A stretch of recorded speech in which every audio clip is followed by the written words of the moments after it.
for Sri Lanka, they do need a grand strategy which will allow them to navigate not just this dealing with the superpowers and their pressures. That is coping with challenges. That is not a grand strategy. And the hole that I pointed out in their export market is because they don't have a grand strategy. So if they had a grand strategy, like if I were to write a grand strategy for Sri Lanka now, one thing that I would really, really emphasize is the need to diversify partners and to go beyond India, China, and the US. Forget Europe. UK and Germany are in the top 5, but focus on the drivers of global economy. West Asia, lots of oil money, lots of who are seeking lots of opportunities to invest. So you can get investments out of Western Asia.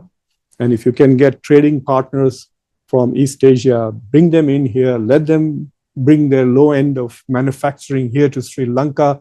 There is a lot of, shall we say, delinking and de-risking going on. Sri Lanka should get into the game. And so if they had a grand strategy, then they would have identified these lacunas in their strategy and focused on it. Maybe they do, and the numbers are not showing that.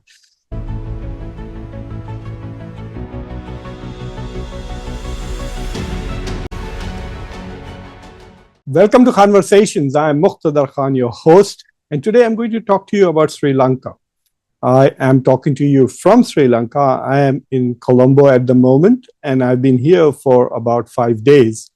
I have had an interesting visit. I've seen most of the city of Colombo. I've taken a tuk-tuk tour of Colombo. Tuk-tuk is a three-wheeler.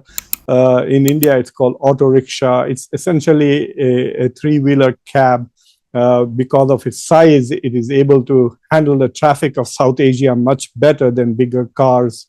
And so it is always convenient to take a tuk-tuk. So I took a tuk-tuk tour of Colombo. I met with several members of their strategic community. I spoke to people from at least 4 different think tanks, former academics, people who are very senior members of the foreign service of Sri Lanka. I met with people who have military and intelligence background, and I also spoke at the Colombo University. And I'm very grateful to the faculty there for hosting me. I got a chance to meet with 3rd year and 4th year students who are studying international relations and diplomacy.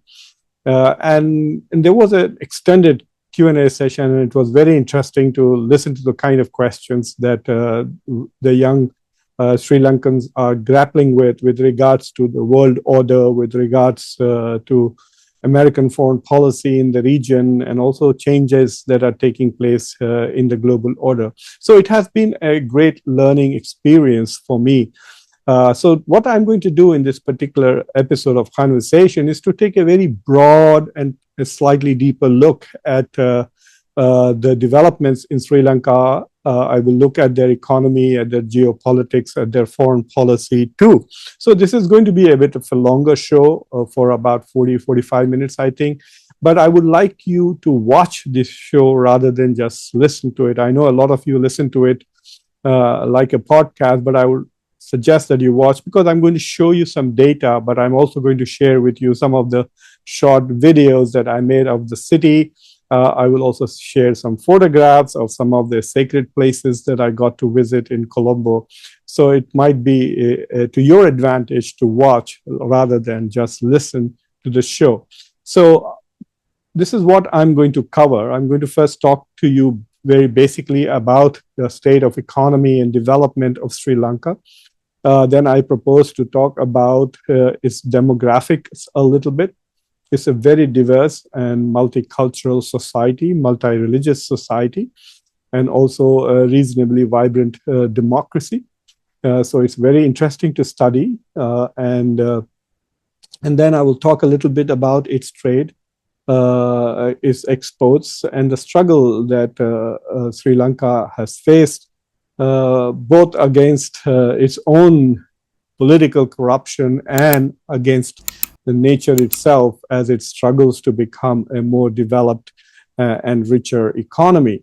I will essentially explore the idea of the middle income trap, in which Sri Lanka is clearly entrapped, and talk a little bit about how the World Bank suggests that countries like Sri Lanka can come out of the middle income trap. More than 100 countries have been stuck in the middle income category for decades. But then there are countries which have managed to escape it too. Poland in Eastern Europe, for example, South Korea, Taiwan, Singapore, and Hong Kong in Asia. These countries have escaped the middle income trap. So there have been examples in the last 25 years of countries escaping the middle income trap, but countries like India, even China, and Sri Lanka have still been mired in the middle income trap. So I'll talk a little bit about that. I will also discuss a little bit of Sri Lankan history. I don't know much about Sri Lankan history. I'm not much of a historian, but I consider myself as a traveler to Sri Lanka who is commenting on Sri Lanka.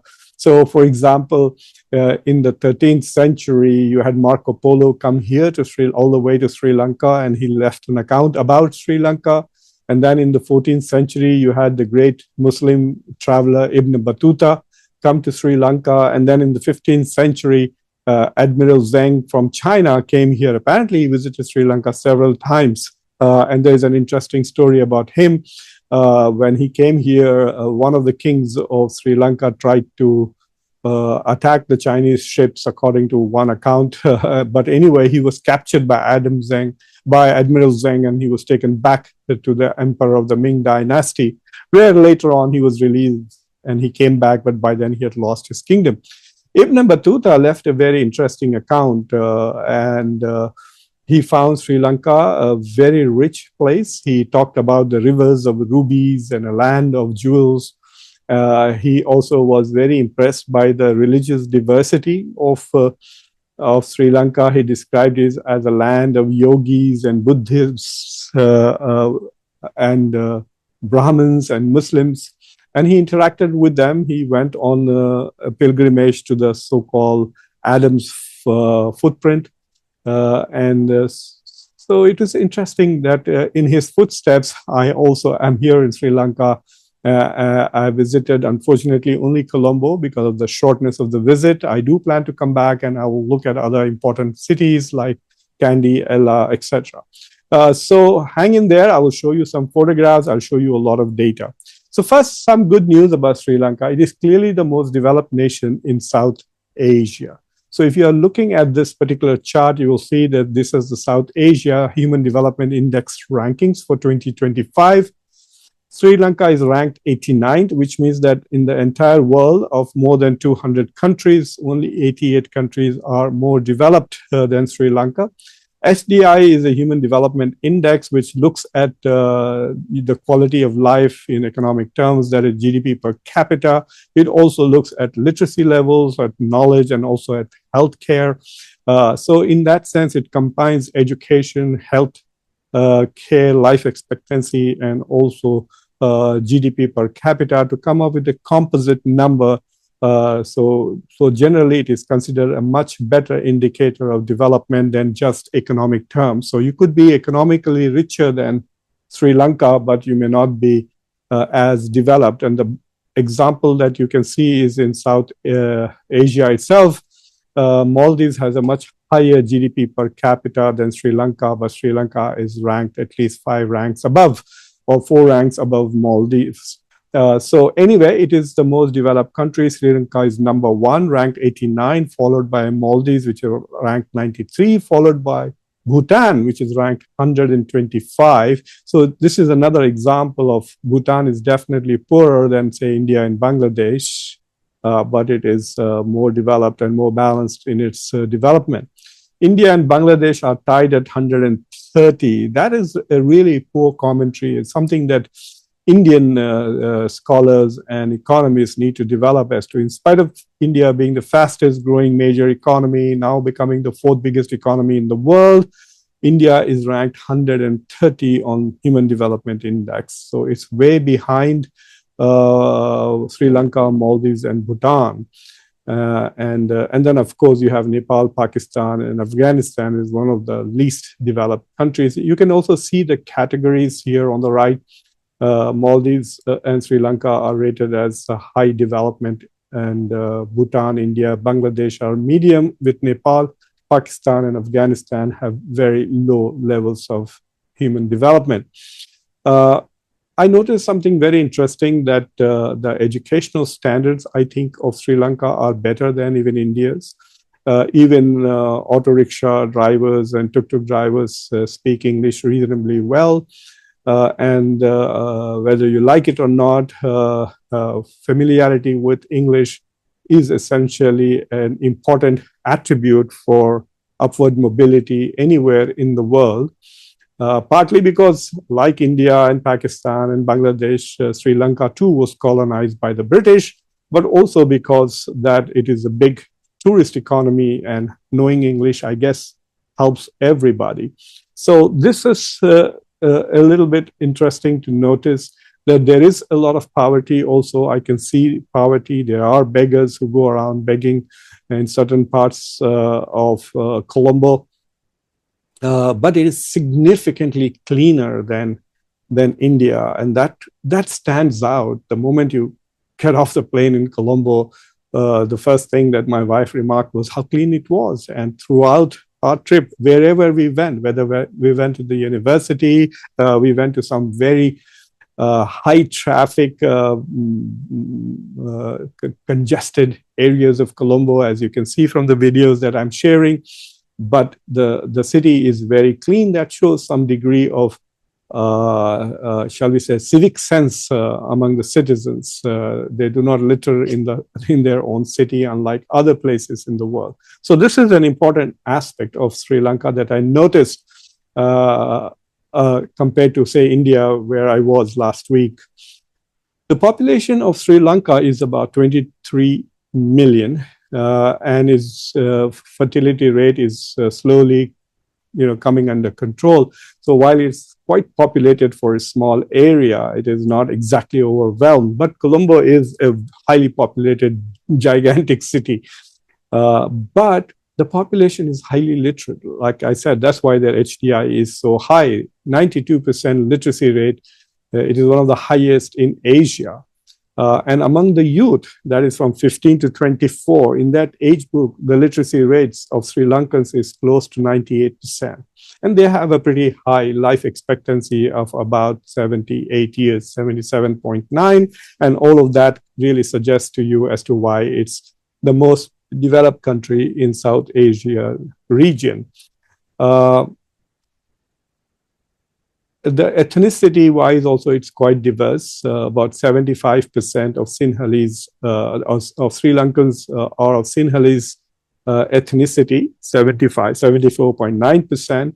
About 11% are Sri Lankan Tamils. I don't know why they make a distinction between Indian Tamils and Sri Lankan Tamils, but about 11.2% are Sri Lankan Tamils, and about 4.2% are Indian Tamils. So roughly about 15.5% of the population is Tamils. So Sinhalese and Tamils together are about 90% of the island.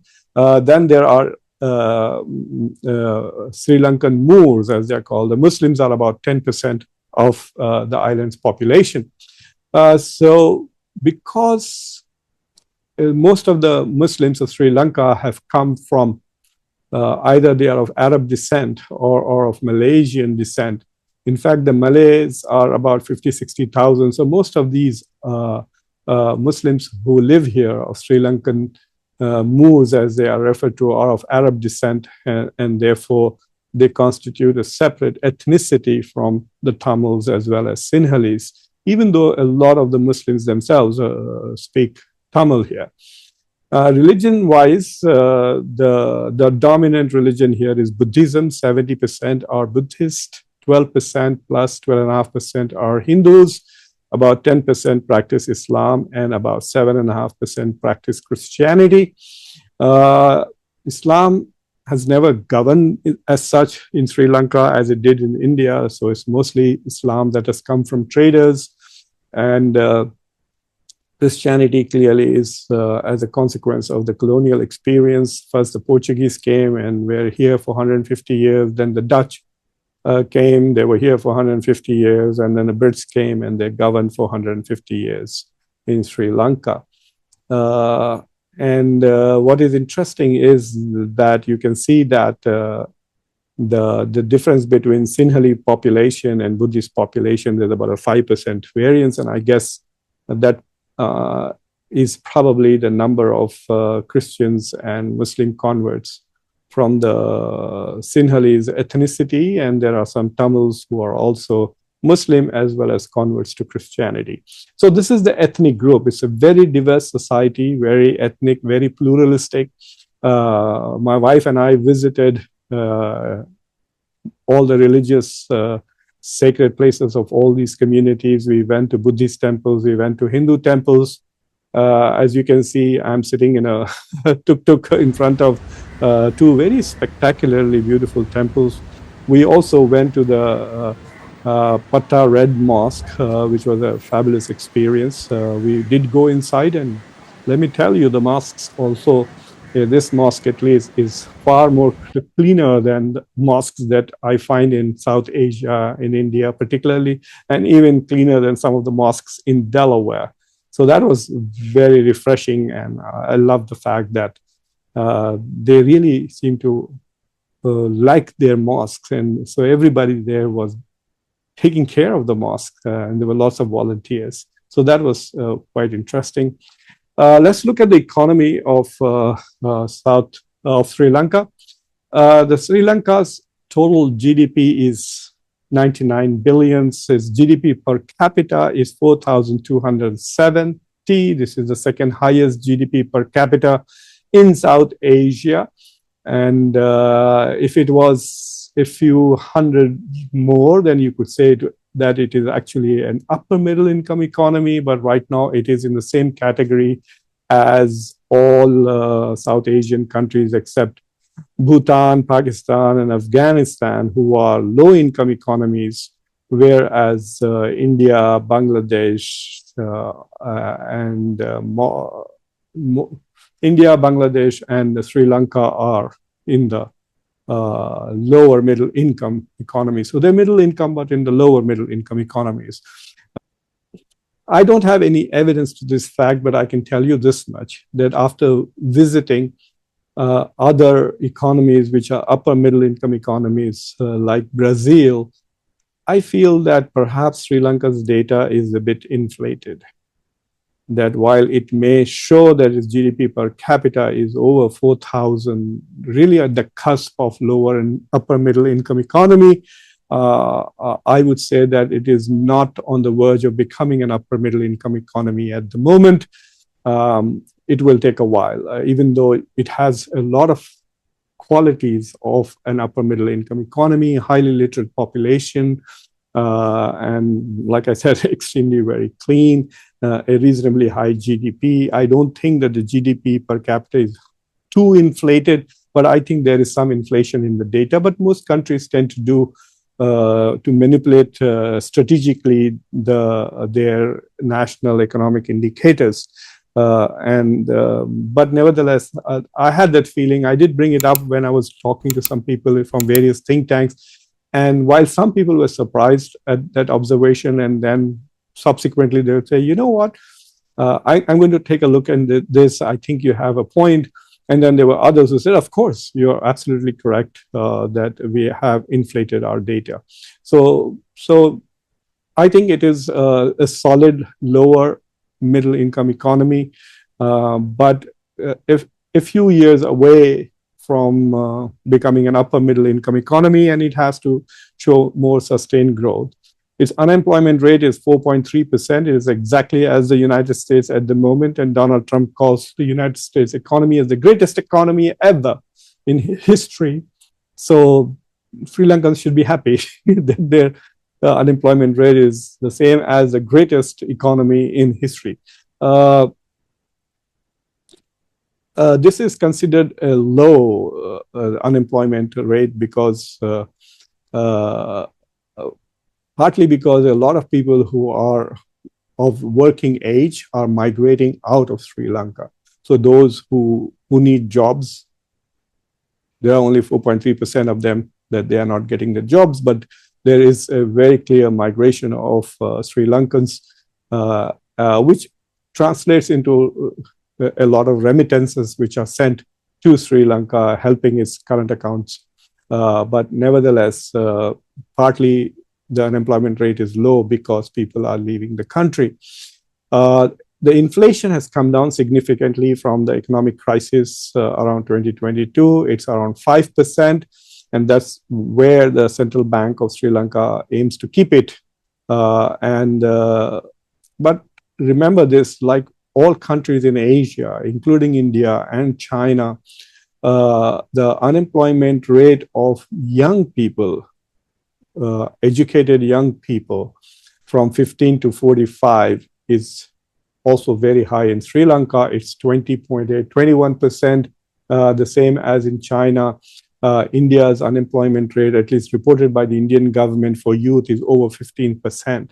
So this is, I guess, a chronic regional problem. And I suspect it is a global problem right now that young people who are graduating from colleges are not finding jobs. And this is before the so-called devastation that artificial intelligence revolution is going to cause for employment basis. So this is something that is troubling. This is going to be a big problem. It's going to be a chronic weakness in economies.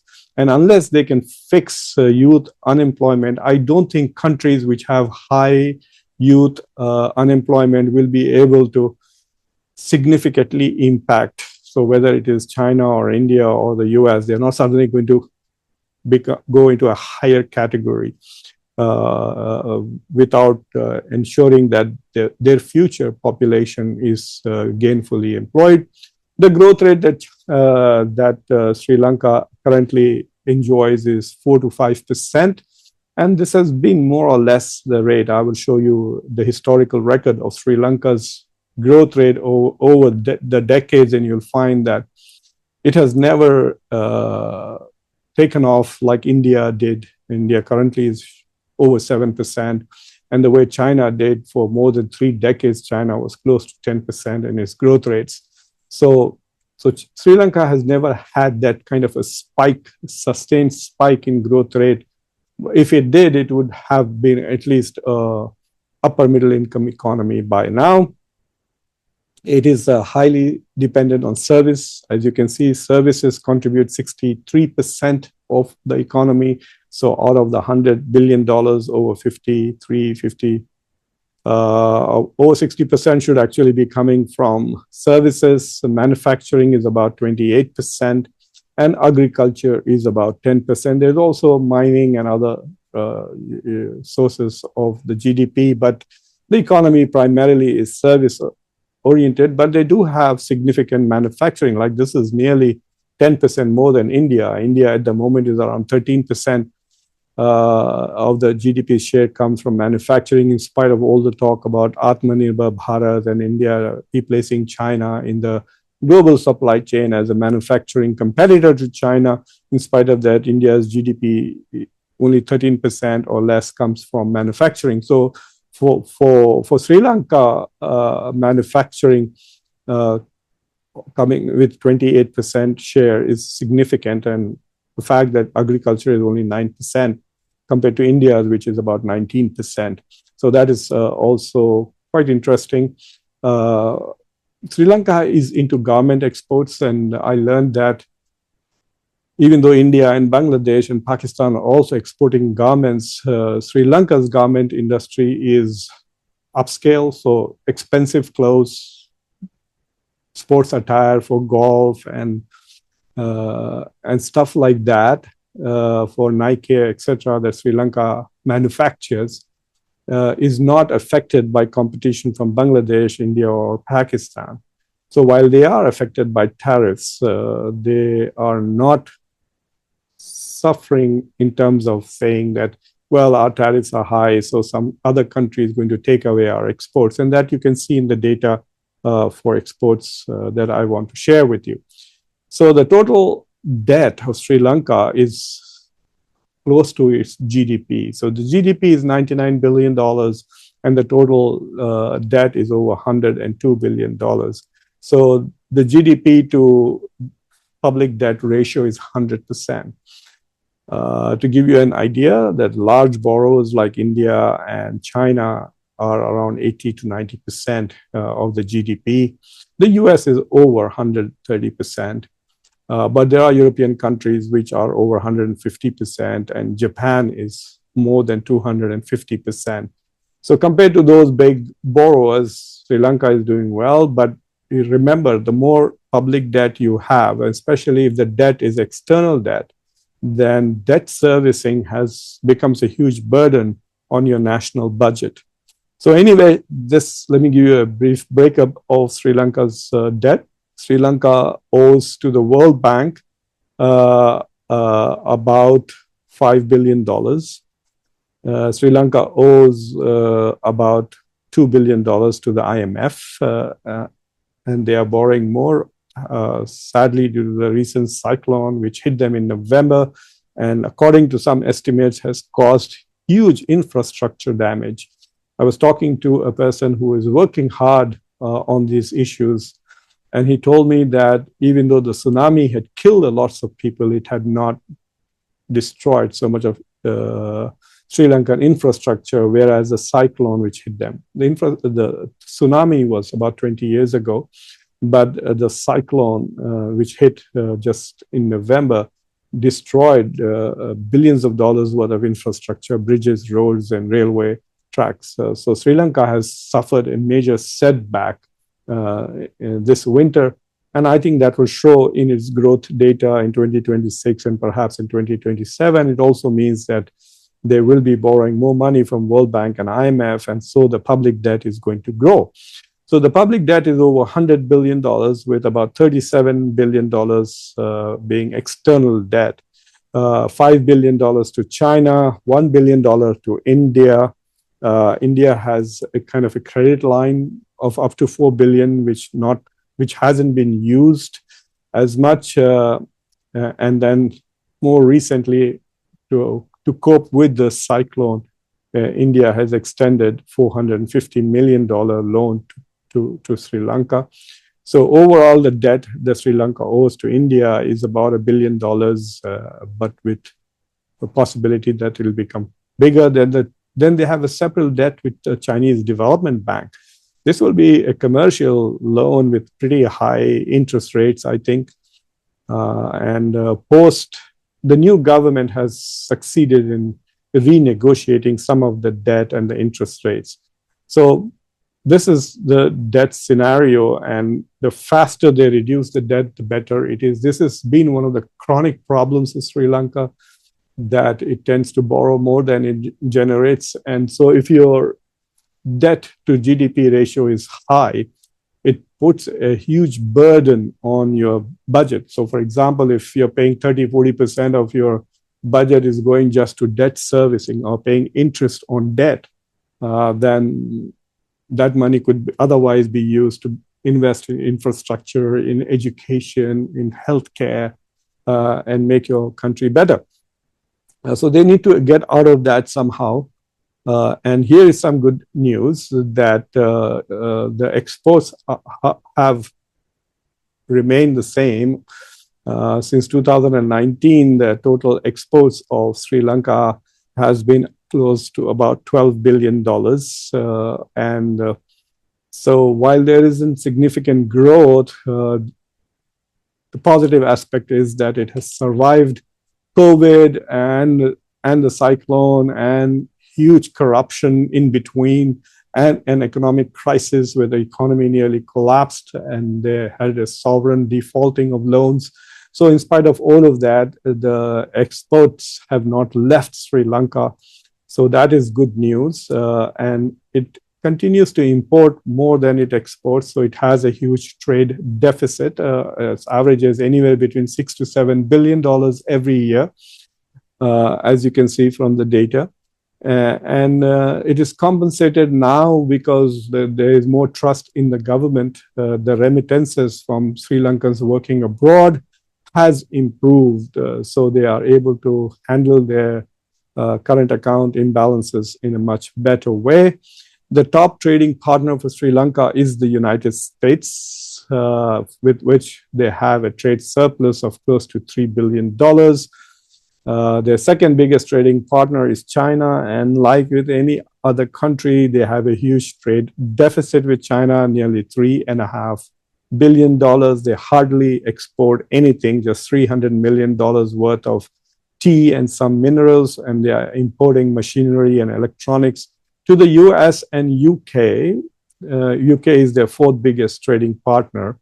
The exports are essentially tea, rubber, and clothes, and the import is plastics, machinery, and chemicals. India is their third biggest trading partner, and like China, India is essentially a source for major imports, especially fuel and pharmaceuticals. And so the exports to India are negligible, getting close to $1 billion, and the imports are over $3.5 billion. And the fifth biggest export or trading country is Germany, which is not very significant. What is missing here is West Asia and East Asia. So I think that the Sri Lankan government needs to focus. They drink a lot of chai in the Arab world, and why aren't they able to export? So I think they need to focus on building more trade relations with West Asia, Dubai, Qatar, Oman, Saudi Arabia, and also build closer ties with the ASEAN countries, and so have better trading relations and also attract investments.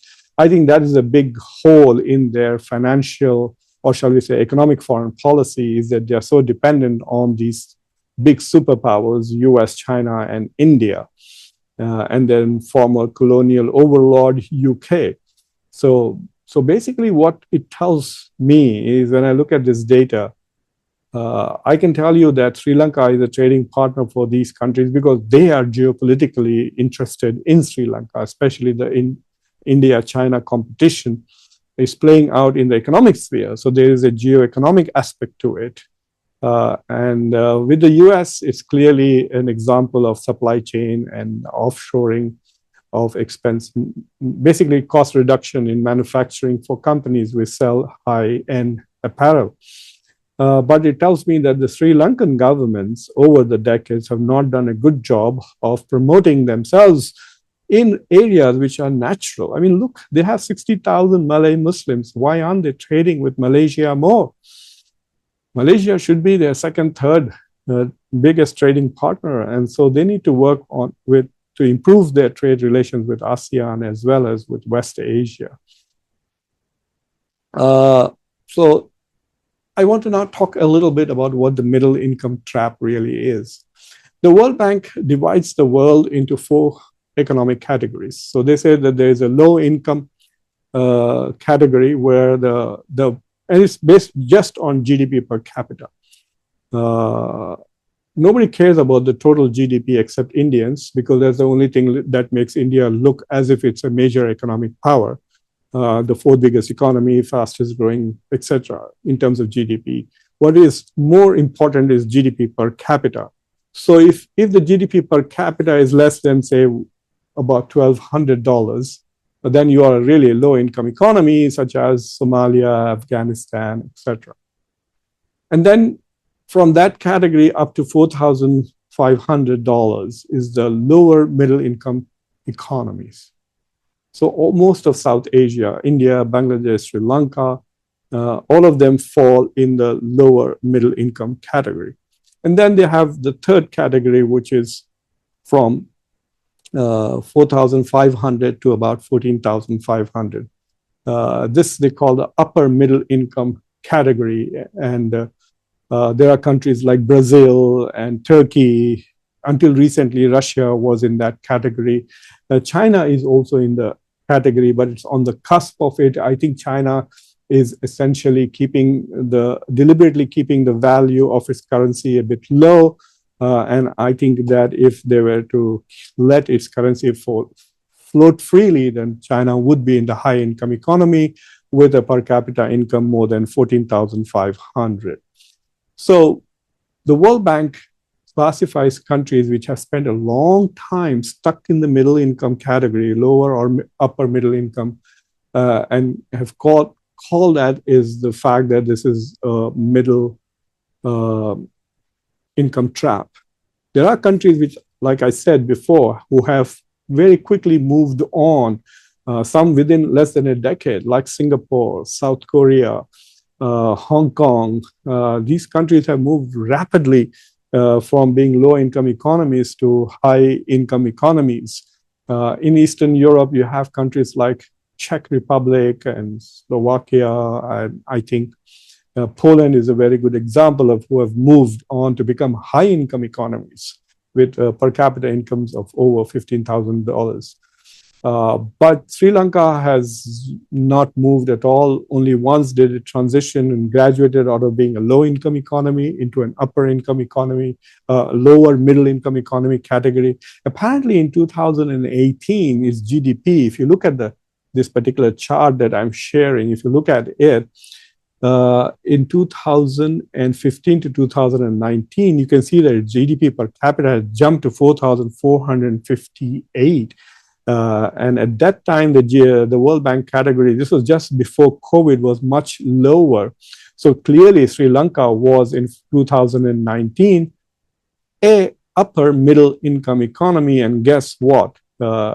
It has suffered significantly in the COVID and post-COVID era, that it has now gone back into the lower middle income economy category and has remained there. And at 4%, 5% growth rate, I don't think it is going to get out of it. It will need to spike it up to 7% or 8%, at least for two to 3 years continuously in the near future for it to become an upper middle income economy.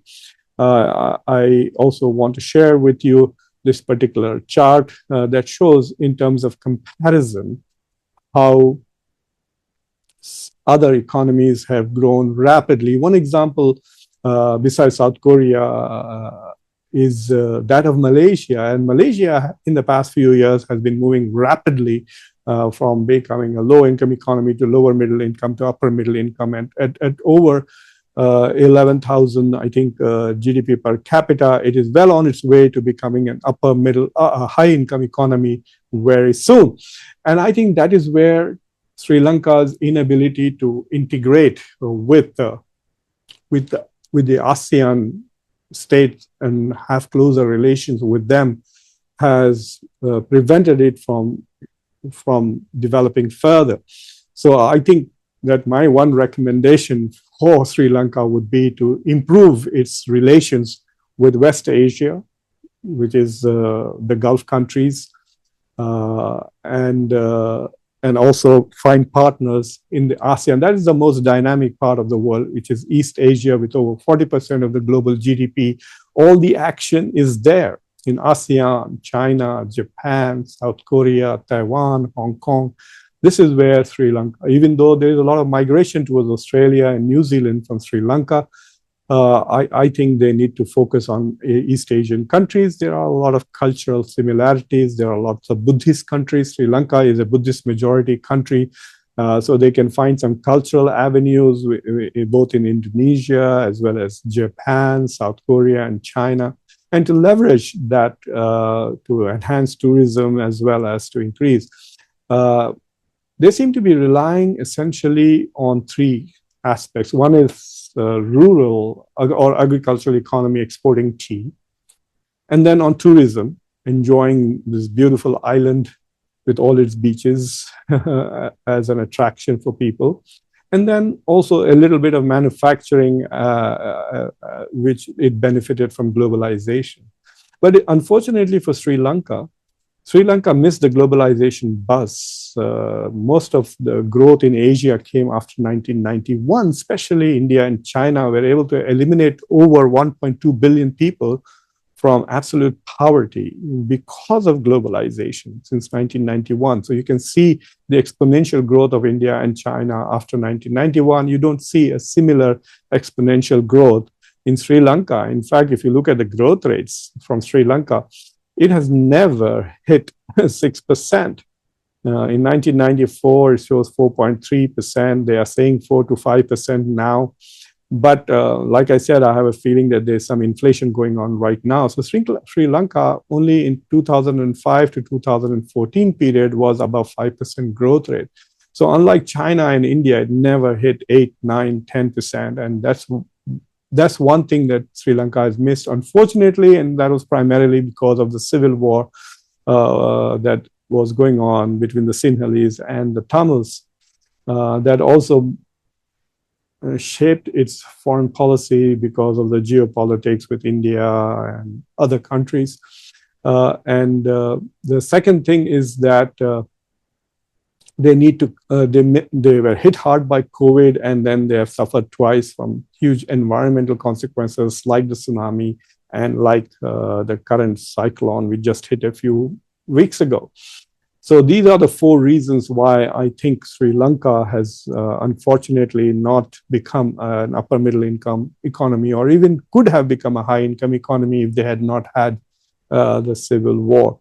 So for countries which are culturally, ethnically, and religiously diverse, this is an important lesson. And this is something that even India needs to learn, that if you do not maintain harmony, domestic harmony between religious communities, between ethnic communities, then the likelihood of tension, domestic tension, which brings in foreign players, will undermine your economic development and growth. So whatever growth that you have will be completely consumed by war, conflict, unrest, etc. So for societies which are very diverse, ethnically as well as religiously, I think they need to have a robust civil society, a robust democratic setup so that they can focus on economic policies in order to develop. And with artificial intelligence and with the rejigging of the supply chains or deglobalization that is taking place, I think it is going to become more difficult for countries which did not escape the middle income trap to escape the middle income trap. I also noticed something during my discussions. I hope they don't get upset if they are watching this show, that I did ask two questions broadly as to whether in foreign policy, Sri Lanka had a grand strategy, and people were a bit surprised at that question, and I could see that they had not thought about it. Yes, those who work directly in foreign policy told me that yes, we are basically hedging. We are trying to balance these three superpowers: India, China, and the US. Even though China and India geopolitically in sort of there's a contest, a geopolitical contest, I would say, not a conflict going on between India and China in Sri Lanka. And you can see right on my corner from where I'm saying, I can actually see from my window the so-called Colombo port, which is essentially a kind of Chinese landing site here. There's Hambantota port. And I also find that India is quite all over the Sri Lankan politics. It has a lot of influence with minorities, parties, I guess the Tamil parties here in Sri Lanka. So for Sri Lanka, they do need a grand strategy which will allow them to navigate not just this, dealing with the superpowers and their pressures, that is coping with challenges. That is not a grand strategy. And the hole that I pointed out in their export market is because they don't have a grand strategy. So if they had a grand strategy, like if I were to write a grand strategy for Sri Lanka now, one thing that I would really, really emphasize is the need to diversify partners and to go beyond India, China, and the US. Forget Europe. UK and Germany are in the top 5, but focus on the drivers of global economy. West Asia, lots of oil money, lots of who are seeking lots of opportunities to invest. So you can get investments out of Western Asia.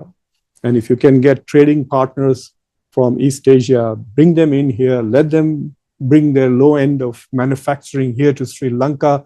There is a lot of, shall we say, delinking and de-risking going on. Sri Lanka should get into the game. And so if they had a grand strategy, then they would have identified these lacunas in their strategy and focused on it. Maybe they do, and the numbers are not showing that. The second thing that I would also say is that they also need a grand strategy in the economic sphere. Like if you at least talk to like India says, oh, we want to become Viksit Bharat in 2047.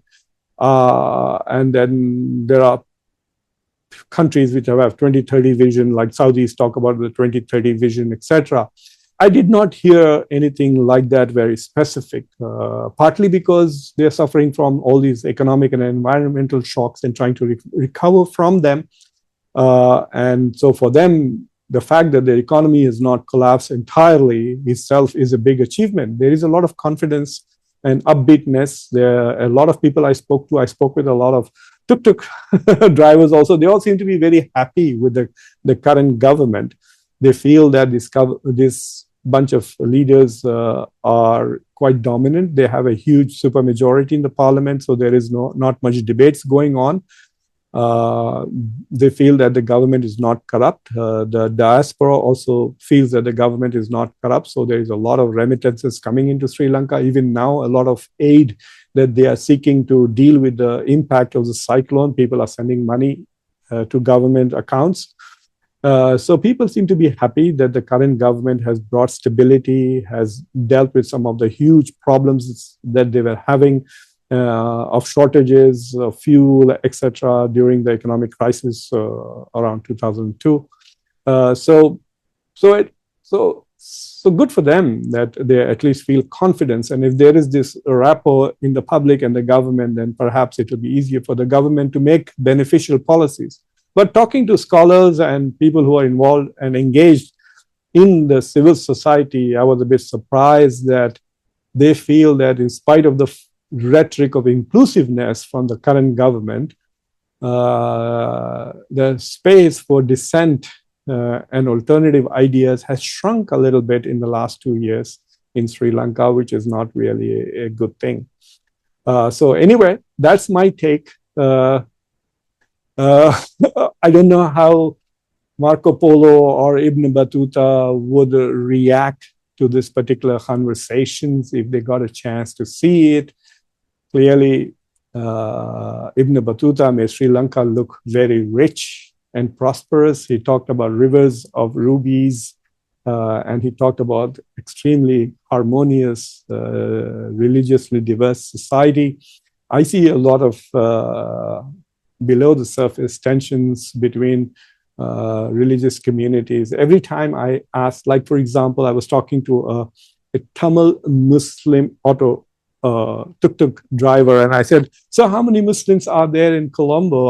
I thought there are 9%. Well, that's what the official data says, 9 point. He immediately corrected me and said, no, it's 11%. Then I spoke to a Tamil Christian, and I asked him, so how many Buddhists are there? We were at a Buddhist temple at the time, and I said, so the Buddhist temple, there are 74%, 70% Buddhists in this country. He said, no, there are 68%. So even ordinary people seem to be very sensitive to accuracy of the demographic profile. So this sensitivity to the demographics really indicates, like in the United States, if I were to meet people, unless they were media people or academics, blacks and Hispanics would not be able to give me, an argument about what exact percentage of the population they constituted. These days, whites are in the West are becoming very sensitive to their shrinking demographic share.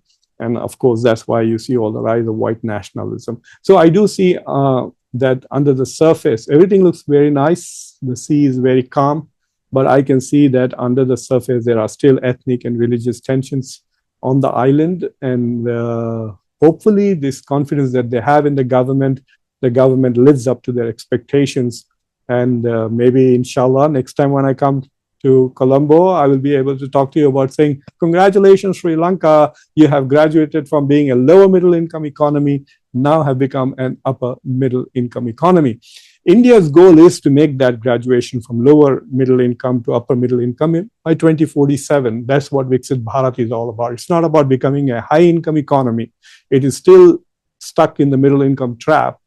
But I think of all the countries in South Asia, Maldives is very unusual, very small country with very high GDP per capita because of tourism, but also in a really bad economic shape.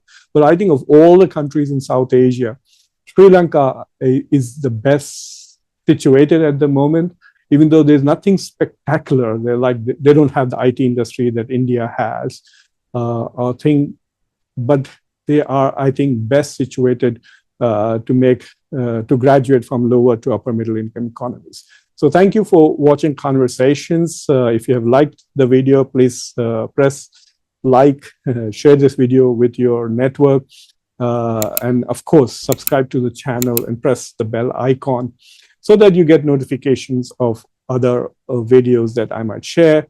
So thank you for watching. Until next time, I'm your host, Muqtedar Khan. Take care.